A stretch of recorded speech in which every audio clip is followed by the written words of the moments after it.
అందరికీ నా హృదయపూర్వక నమస్కారాలు.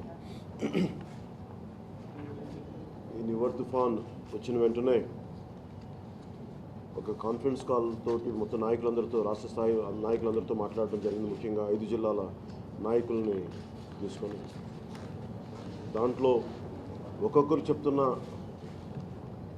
సమస్యలు వింటూ ఉంటే, ముఖ్యంగా నెల్లూరు జిల్లాలో కావలి నుంచి మాట్లాడుతూ ఉంటే, కావల్లో ఎలా ముఖ్యంగా అధికారులు కూడా చేరలేకపోయిన పరిస్థితి కొన్ని ప్రాంతాలకి, రుద్రకోట ప్రాంతం అలాగా అక్రమ లేఅవుట్ల వల్ల ఎలాగా వరద నీరు ప్రజల్లో మన మామూలుగా గృహాలు ఉండే వైపు వచ్చేసింది, అధికారులు చేరలేకపోయారు. ఇలాంటి ప్రతి చోట బాధలు వింటూ ఉంటే ముందు నాయకుల్ని పంపిద్దాం అనుకున్న మేము, మా జనరల్ సెక్రటరీస్ని పంపిద్దాం అనుకున్న నేను, లేదు ప్రత్యక్షంగా నేనే వచ్చి చూద్దాం, అందరినీ తెలుసుకుందాం అనేది. ఎందుకంటే ఇలాంటి పరిస్థితుల్లో కోవిడ్కి ఇంకా వ్యాక్సిన్ రాని పరిస్థితుల్లో కూడా కొంచెం ఎందుకు ముందుకు వచ్చామంటే, ఇలాంటి పరిస్థితుల్లో రైతుకి భరోసా ఇవ్వాలి. ఎందుకంటే ఇలాంటి చాలా కష్టపడి 35,000, 40,000, 50,000 ఎకరానికి అప్పు చేస్తూ ముందుకెళ్తున్నప్పుడు ఇలాంటి సమయంలో ఇది మూడోసారి పంట నష్టం జరగడం. ఇలాంటి పంట నష్టం మూడోసారి వచ్చినప్పుడు ఆత్మస్థైర్యం పోతుంది. ఇలాంటి ఆత్మస్థైర్యం కోల్పోయిన పరిస్థితుల్లో ఒకసారి ఒక మనోనిబ్బరం ఇవ్వాల్సిన పరిస్థితి. అందుకే నేనే ప్రత్యక్షంగా నేనే వచ్చి మొత్తం తిరుగుతాం అన్ని జిల్లాలని చెప్పి గత కొద్ది రోజులుగా కృష్ణా, గుంటూరు, చిత్తూరు, వాళ్ళు నెల్లూరు, అలాగే ఈ కడప జిల్లాల నాయకులతో మాట్లాడుతున్నప్పుడు వాళ్ళు చెప్పిన అంశాలన్నీ కూడా చాలా బాధ కలిగించే అంశాలు. దాదాపు 17 లక్షల పైచిలకు, దాదాపు 17,30,000 వరి పంట కానీ మిగతా రకాల పంట అంతా నష్టమైంది. ఒక స్థాయికి ఎలా ఉందంటే, వాలిపోయిన పంటను కూడా తిరిగి తీయాలన్నా కనీసం ఒక 8 నుంచి 15,000 ఖర్చు అయ్యే పరిస్థితులు ఉన్నాయి. ఒక ఎకరాకి 8 నుంచి 10,000 ఖర్చు అయ్యే పరిస్థితి ఉంది. అందువల్ల కళ్ళ ముందు చూస్తాం వాలిపోయిన పంటను కూడా తీసుకులేని పరిస్థితుల్లో రైతులు ఉన్నారు. ఇప్పటికి మన కృష్ణా జిల్లా, మిగతా జిల్లాలో కూడా ఒక 4 రైతులు ఆత్మహత్యలు చేసుకున్నారు. ఇవన్నీ చాలా కదిలించి వేసినాయి. ఇలాంటి పరిస్థితుల్లో మేము అడిగింది అంటే, ఇదేదో కూర్చోబెట్టి అంటే ప్రభుత్వాన్ని 35,000 డిమాండ్ చేయటం అనేది ప్రభుత్వానికి కొంచెం ఇబ్బందికరంగా ఉండొచ్చు. కానీ ఎందుకు డిమాండ్ చేసాం, ఎందుకు మాట్లాడామంటే, ఇదేదో జనసేన చేస్తున్న డిమాండ్ కాదు. క్షేత్రస్థాయిలో ఏ రైతును అడిగినా కానీ, నేను దారి పొడవుతో వచ్చిన ప్రతి రైతును కలిసినా కానీ, ఎవరిని అడిగినా కానీ వాళ్ళు అడిగేది, మాకు నిజంగా ఏం చేయాలో పాల్పోవట్లేదు, మాకు ఇది మూడోసారి మాకు నష్టం రావటం, ఈ పరిస్థితుల్లో కనీసం మాకు ఒక 35,000-40,000 కానీ రాకపోతే, వాళ్ళు అడిగింది ఇంకా ఎక్కువ అడిగారు, కానీ యావరేజ్గా తీసుకొని 35,000 మాకు ఇస్తే ఎంతో కొంత బయటపడుతుంది. ఎందుకంటే ఇది మూడోసారి మేము దెబ్బతింటాం ఇది అని చెప్పేసి. ఇలాంటి పరిస్థితుల్లో ప్రభుత్వం మేము 48 గంటలు సమయం ఇచ్చాం. అదేదో కూర్చోబెట్టి ఒక డిమాండ్లోగో లేదంటే మీరు చేయకపోతే అట్లానే కాదు. నిజంగా మనుషులు ఆత్మస్థైర్యం కోల్పోతున్నారు, ఆత్మనిర్భరం కోల్పోతున్నారు, చనిపోయే పరిస్థితులు ఉన్నప్పుడు ప్రభుత్వం తక్షణం వాళ్ళకి సహాయం అందించాలి, 10,000 రూపాయలు అందించాలి. 35,000 ప్రకటించిన తర్వాత దాంట్లో 10,000 రూపాయలు తక్షణమే అందించాలి అని చెప్పి నేను పదే చెప్తా ఉన్నప్పుడు ప్రభుత్వం నుంచి ఎలాంటి స్పందన కూడా లేదు. ప్రభుత్వం డబ్బులు లేవు ఇవన్నీ అంటానికి పదే నెల్లూరు జిల్లా మంత్రులు కానీ, వైసీపీ మంత్రులు కానీ, లేదంటే మొత్తం రాష్ట్ర స్థాయిలో నాయకత్వం కానీ, ఆంధ్రప్రదేశ్ చాలా బలంగా ఉంది, ఆర్థిక పరిస్థితి చాలా బలంగా ఉంది, బేసిక్గా ఉందని వాళ్ళే చెప్తా ఉన్నారు. కొన్ని డబ్బులు లేవు అనుకుంటే వైసీపీ నాయకత్వం ముఖ్యంగా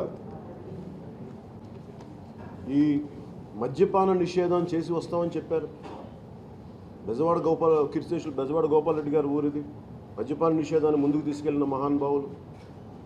పోయిన ఆయన స్ఫూర్తితోనే గౌరవ ముఖ్యమంత్రి శ్రీ జగన్ రెడ్డి గారు మద్యపాన నిషేధం అని చెప్పారు. కానీ చెప్పిన దానికి ఒక్కోసారి ఆయన పాటించలేకపోయారు అనుకోండి, అది వేరే విషయం. మద్యపాన నిషేధం అంచెలంచెలుగా అని చెప్పేసి ముందు గవర్నమెంట్ బ్రాండ్స్ అంట, అవేదో నాకు తెలియదు, వింటుంటే బూమ్ అనే బ్రాండ్ అంట, అలాగే సుప్రీం అనే బ్రాండు, ప్రెసిడెంట్ మెడల్, అలాగే ఇంకోటి ఏదో గోల్డెన్ ఆంధ్ర అంట. బంగారు తెలంగాణ అయినాం కానీ బంగారు ఆంధ్ర అని బాటిల్స్ నమ్ముతారు. మనం ఇప్పుడు దాకా వినలేదు మేము.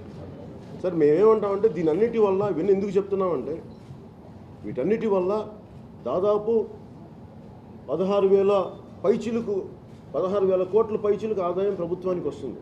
మా విన్నపం ఒకటే అడుగుతున్నాం, రైతాంగం 17 లక్షల 17 లక్షల పైచీలకు ఏకరేజ్ పోయింది, ఆయకట్టు పోయింది.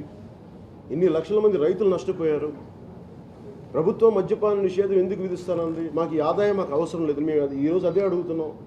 ఆదాయం అవసరం లేదు కాబట్టి ఎట్లాగ మీరు గవర్నమెంట్ తరపున మీరు ఎండార్స్ చేసి అమ్ముతున్నారు కాబట్టి తద్వారా వచ్చిన ఆదాయం, మద్యపానం ద్వారా వచ్చే ఆదాయాన్ని రైతులకు అందజేయండి. ఒక సంవత్సరం మీరు వదులుకుంటే ఈ ఆదాయం రైతులు ప్రాణాలు బయటపడతారు, వాళ్ళ నష్టాల నుంచి బయటపడతారు. వచ్చే 16,000 కోట్లు ఈ 17 లక్షల పైచీలకు నష్టపోయిన రైతులకి దయచేసి అందజేయండి. దాంట్లో మేము పదే డిమాండ్ చేస్తూ ఉన్నాం. 10,000 రూపాయలు మీరు తక్షణమే మీరు చేయాల్సిన అవసరం ఉంది. ఒకవేళ ఇదే పరిస్థితి ఇవాళ సాయంత్రంగా రేపు కానీ కలిసి ఖచ్చితంగా 7వ తారీఖున జనసేన అన్ని జిల్లాల్లో నిరసన దీక్షలు చేస్తుంది రైతాంగం తరఫున. మేము పదే తెలుసుకుంటా ఉన్నాం.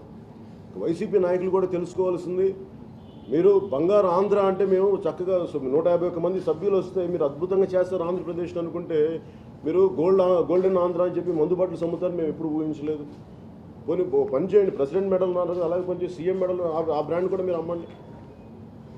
కొన్ని దాంతో కూడా మీరు ఎక్స్ట్రా డబ్బులు చేసుకోండి. వైసీపీ స్పెషల్ అని చెప్పి ఇంకో బ్రాండ్ అమ్మండి, దాంతో కూడా డబ్బులు చేసి అట్లీస్ట్ వచ్చిన డబ్బు అంతా రైతాంగానికి ఇవ్వమని మేము కోరుకుంటా ఉన్నాం. ఎందుకంటే ఇంకా రైతు కన్నీరు పెడితే దేశం సుభిక్షంగా ఉండదు, రాష్ట్రం సుభిక్షంగా ఉండదు. రైతు రోడ్డు మీదకి వస్తే పరిస్థితులు చాలా అస్తవ్యస్తంగా అయిపోతాయి. మహారాష్ట్రలో చూసాం, అనేక పరిస్థితుల్లో చూస్తూ ఉన్నాం. రైతులు బయటకు వస్తే ఎలా ఉంటుందో. ఆంధ్రప్రదేశ్ రైతులకి ముఖ్యంగా భూమి తిన్నే రైతులకి, కౌలు రైతుల కోసం జనసేన చాలా అండగా నిలబడి ఉంటుంది. జై కిసాన్ అనే ప్రోగ్రామ్ని మేము భవిష్యత్తులో చాలా సీనియర్ నాయకులతోటి, అలాగే చాలామంది ఈ వ్యవసాయ శాస్త్రవేత్తలతో అన్ని కూర్చొని భవిష్యత్తులో లాభసాటిగా ఉండాలి, దీనికి ఏం చేయాలనేది మేము ప్రణాళిక రచిస్తున్నాం మేము. ఎందుకంటే ఇది ఒక రోజులో పోయే సమస్య కాదు. అలాగే ఈ నివర్ తుఫాన్ కేవలం తుఫాన్ మూలంగా ఒకటి వస్తే అధికారుల నిర్లక్ష్యం మూలంగా ఎనీ ఇరిగేషన్ ప్రాజెక్టులు, ముఖ్యంగా నిన్న మా నాయకులు చెప్తా ఉంటే నెల్లూరు జిల్లా సోమశిల ప్రాజెక్టు సంబంధించి రక్షణ గోడ లేకపోవటం, ఆయకట్టు నిర్మాణాలు లేకపోవటం, అలాగే నిర్వహణ లోపాలు కానీ, నిర్లక్ష్యంగా ఉండటం కానీ, వీటన్నిటి కనీసం 25,000 విలువ చేసే వైర్లు, గేట్లు ఎత్తే వైర్లు కూడా లేకపోవటం, ఇలాంటి పరిస్థితులు చూస్తూ ఉంటే నిర్వహణ లోపం వల్ల కూడా గత సెప్టెంబర్లో వరదలు నిర్వహణ లోపంలో వచ్చినాయి. అలాగే ఈసారి కూడా అదే పరిస్థితి వచ్చి దాదాపు 30 బస్తీలు, 30 స్లమ్స్ మునిగిపోయినాయి. అలాగే రాయలసీమలో కూడా ముఖ్యంగా ఈ నదీ పరివాహక ప్రాంతాలు, ముఖ్యంగా పింఛా, బాహుద, అలాగే ఈ స్వర్ణముఖి, ఈ మాండవ్య, ఈ నదీ తీరాన్ని ఆనుకొని ఉన్న పొలాలు కూడా పంట కోతకు గురైనవి, భూమి కోతకు గురైనవి. అంటే అక్కడ ఉన్న భూమి అంతా కొట్టుకెళ్ళిపోయింది. సో భవిష్యత్తులో కూడా మేము ఏమి అడుగుతున్న వైసీపీని కూడా అంటే ఆ రైతులకు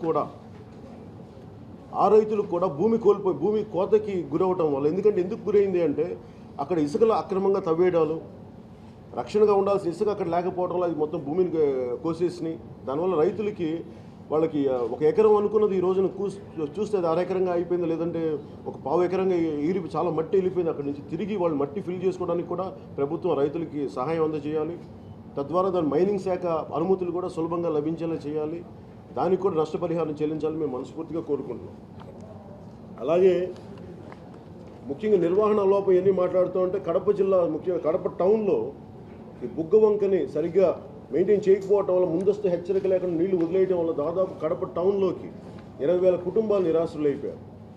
నిన్న నెల్లూరు జిల్లాలో ఈ కాలనీలో 30 స్లమ్స్ ఎలా మునిగిపోయినాయి, ఎలా ఇబ్బందులు పడ్డారు, వరద నీరు వచ్చేసి ఇబ్బంది పడ్డారు. అలాగే అక్కడ ఒక 20,000 మంది ప్రజలు నిరాశ్రులు అయిపోయారు. నిన్న ఫొటోస్ మా నాయకులంతా చూపిస్తుంటే చాలా బాధ కలిగింది.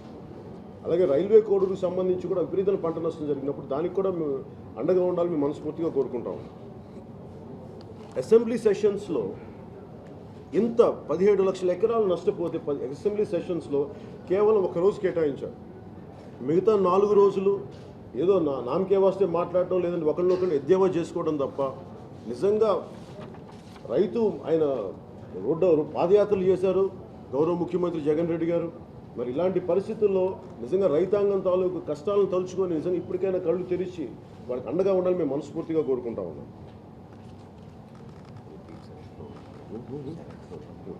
అలాగే జనసేన నాయకులకి కంప్లీట్ ట్రిప్లో కూడా మేము చాలా తక్కువ వ్యవధిలో మేము వస్తున్నాం అనగానే మొత్తం 5 జిల్లాల్లో కూడా చక్కని సమాయత్తం జరిగి చక్కని సమన్వయంతో చేసిన ప్రతి జన సైనికులు జనసేన నాయకులకి పేరు పేరున మనస్ఫూర్తిగా నా కృతజ్ఞతలు తెలుపుకుంటున్నాను. అందుకని ఇప్పుడు వైసీపీ ప్రభుత్వం కనుక ఏ విధమైన ప్రకటన చేయకపోతే ఖచ్చితంగా మేము 7వ తారీఖు జనసేన పార్టీ శ్రేణులకు ప్రతి ఒక్కరికి ప్రజలకు కూడా నిరసన దీక్షను రైతాంగానికి నిలబడతాం. ఆంధ్రప్రదేశ్ రైతాంగానికి మనస్ఫూర్తిగా తెలియజేసుకుంటాం. Thank you. 77,000 ఎకరాలు వరి మాకున్న సమాచారం ప్రకారం. అలా ఏమండి అంటే అది ఇక్కడ చెప్పడం లేదు, సముచితం కాదా లేదని ఆలోచిస్తాను. కానీ మీరు అడిగారు కాబట్టి చెప్తాను. అంటే నేను హైదరాబాద్ వెళ్ళినప్పుడు మాట్లాడదాం అనుకుంటాను. ముఖ్యంగా జీహెచ్ఎంసీ ఎన్నికల్లో జనసేన పార్టీ శ్రేణులు చాలా బలంగా దాదాపు 60 మంది అక్కడ డివిజన్లో హైదరాబాద్ 60 డివిజన్లో పోటీ చేద్దామని అనుకున్న పరిస్థితుల్లో మేము అంటే ఇక్కడ మాకు భారతీయ జనతా పార్టీతో ఇక్కడ మేము అవగాహన ఉంది, కానీ మేము ఇంకా అక్కడ అవగాహన ఏర్పరచుకోలేదు ఎలా ముందుకెళ్ళామని. ఈ లోపు జీహెచ్ఎంసీ ఎలక్షన్స్ వచ్చినాయి. సో అక్కడున్న మా శ్రేణులు కూడా మేము ఉత్సాహంగా మేము ఎలక్షన్లో పాల్గొన్నాం. అంతకుముందు కూడా స్థానిక సంస్థల ఎన్నికల్లో పాల్గొన్నాం. ఈ పరిస్థితుల్లో నాకు వచ్చి అందరూ మాట్లాడుకుని ఒకటే అనిపిస్తుంది, ఇక్కడ మనం కలిసి పని చేస్తున్నాం, అక్కడ కూడా కలిసి పని చేయాలంటే ఏ పరిస్థితి ఒకటే అనుకున్నాం. ఒక్క ఓటు కూడా బయటికి వెళ్ళకూడదు, మన ఓటు ఏదైనా సరే మొత్తం మనకే వెళ్ళాలి అనుకున్న ఒక్క పిలుపుకి అక్కడ 60 మంది డివిజన్కి పోటీ చేస్తున్న ప్రతి ఒక్కరు కూడా ఉపసంహరించుకొని వాళ్ళ నామినేషన్స్ ఉపసంహరించుకొని ఈ రోజున గెలుపులో జనసేన శ్రేణులు జన సైనికులు నిజంగా వారి మద్దతు తెలిపినందుకు మనస్ఫూర్తిగా వారికి నా హృదయపూర్వక ధన్యవాదాలు తెలిపి ఇది చూస్తే ఈ జీహెచ్ఎంసీ ఎన్నికలు ఖచ్చితంగా ప్రజలు ఒక మార్పును కోరుకుంటా ఉన్నారు. ఒక ఉన్న ఎగ్జిస్టింగ్ వ్యవస్థలతో పాటు అధికార వ్యవస్థలతో పాటు ఇంకొక కొత్త తరహా ఇంకొక వ్యవస్థ కావాలి, ఇంకొక బలంగా ప్రజల కోసం నిలబడే ఒక అలయన్స్ కావాలని కోరుకోవడం కూడా దానికి తార్కాణంగా తీసుకోవచ్చు. సో ప్రత్యేకించి ఈ జీహెచ్ఎంసీ ఎన్నికల్లో నిన్న కిషన్ రెడ్డి గారు మాకు ఫోన్ చేశారు. నాకు మనోహర్ గారికి మాట్లాడితే నేను కూడా మాట్లాడాను. ఆయన నాకు జనసేన శ్రేణులు కానీ జన సైనికులు కానీ ప్రతి ఒక్కరు కూడా చాలా మనస్ఫూర్తిగా సహకరించినందుకు ఆయన ధన్యవాదాలు తెలిపారు. మనస్ఫూర్తిగా వారికి కూడా నా కృతజ్ఞతలు ధన్యవాదాలు తెలిపాను. అలాగే వారికి నా శుభాకాంక్షలు తెలిపాను. అలాగే మా పెద్దన్న లాంటి ఈ డాక్టర్ లక్ష్మణ్ గారు కూడా మనస్ఫూర్తిగా వారికి నా అభినందనలు తెలియజేస్తున్నాను. అలాగే నిలకడగా నిరంతరంగా ఒక పార్టీని బీజేపీ అంటే కిషన్ రెడ్డి గారు అనే పరిస్థితుల్లో ఆయన నిరంతరం కొన్ని దశాబ్దాలు మేము చూస్తూ ఉన్నాం. ఆయనతో నాకు 2008 నుంచి మా నాన్నగారు చనిపోయినప్పుడు ఆయన మాకు పరామర్శకు వచ్చి నాకు అప్పటి నుంచి ఆయన బాగా తెలుసు. లక్ష్మణ్ గారు అయితే నాకు అంతకుముందు నుంచి మాకు ఆయన ఒక కుటుంబ సభ్యులు లాంటి వాళ్ళు. అలాగే బండి సంజయ్ గారిని చూస్తే నాకు ఒకటే అనిపిస్తూ ఉంటుంది, నిజంగా భారతీయ జనతా పార్టీకి చాలా చక్కని నాయకులు వచ్చారు. నిజంగా ఆయన టైగర్ బండి సంజయ్ లాగా నిజంగా ఒక సింహంలాగా ఒక పులిలాగా ముందుకెళ్ళి నిజంగా చాలా అందరినీ సమాయత్తపరిచి ఉద్వేగపరిచి కార్యకర్తలు చాలా బలంగా నిలబడి అలాగే జన శ్రేణులను కూడా ఈరోజు పొద్దున్నే ఆయన ట్విట్టర్లో మెసేజ్ పెట్టారని చెప్పారు. మనస్ఫూర్తిగా బండి సంజయ్ గారికి కూడా మనస్ఫూర్తిగా నా ధన్యవాదాలు తెలుపుకుంటున్నాను. అంటే ఒక జీహెచ్ఎంసీ ఎన్నికలుగా చూడలేదు, అది ఒక విశ్వనగరపు ఎన్నికలుగా చూశారు. అది అందుకని కేంద్ర నాయకత్వం కూడా దానికి రావటం.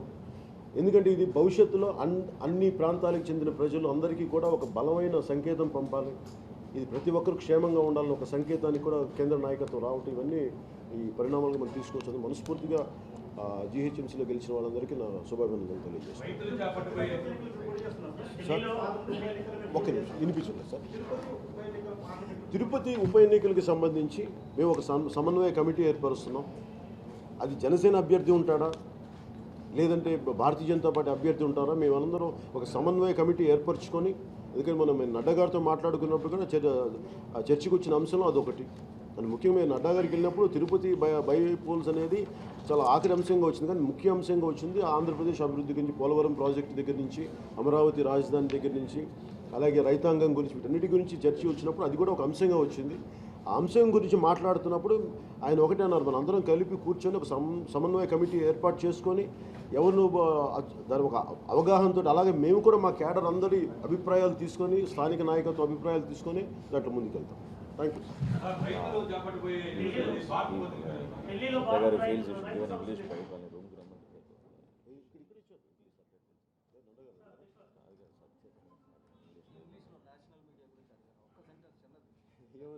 దేనికి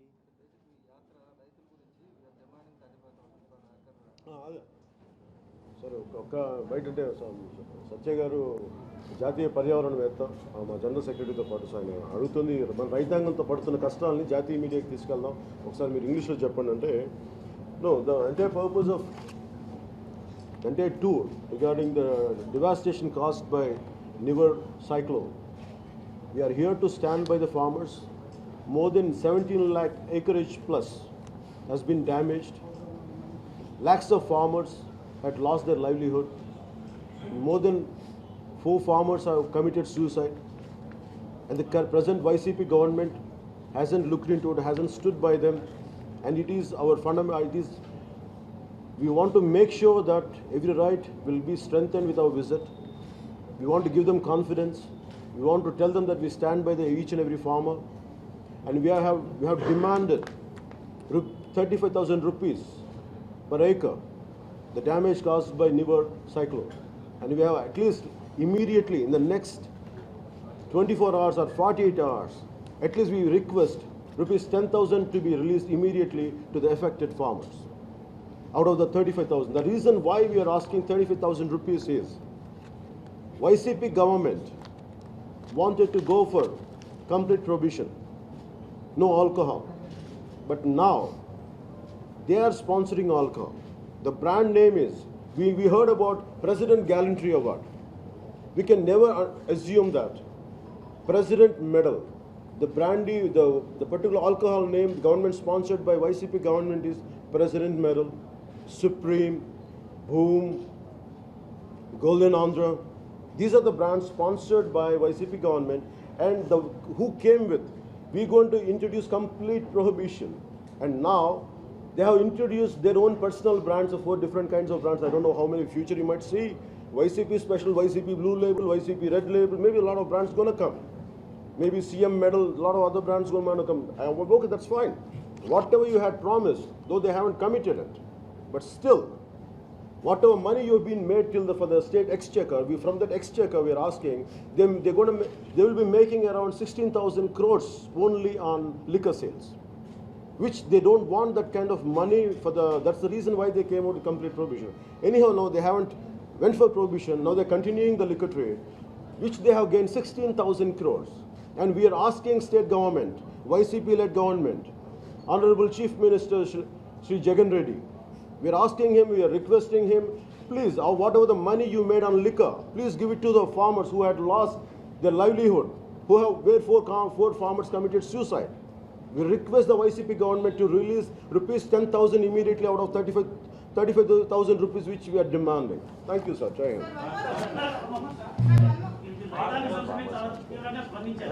అదేవిధంగా ఢిల్లీలో ఇటువంటి రైతాంగం చేస్తూ జాతీయ స్థాయిలో పెద్ద ముఖ్యమైన చూస్తుంటే మీరు దాని మీద కామెంట్ ఏమి?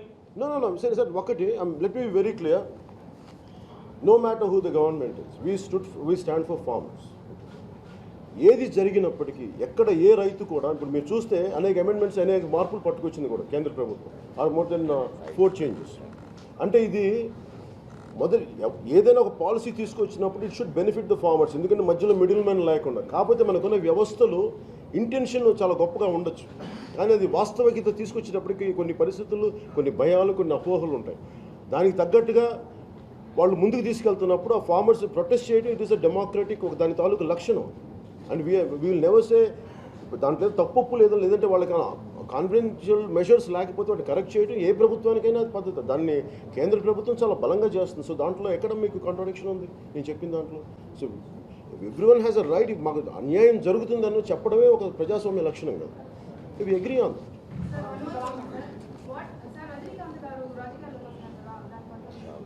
అంటే what we look at is అండి, రజనీకాంత్ గారికి చాలా అద్భుతమైన పాపులారిటీ ఉంది, ఆయన కోరుకునే అభిమానులు ఉన్నారు. ఖచ్చితంగా ఆయన రావటం సుపరిణామంగానే మేము చూస్తాం.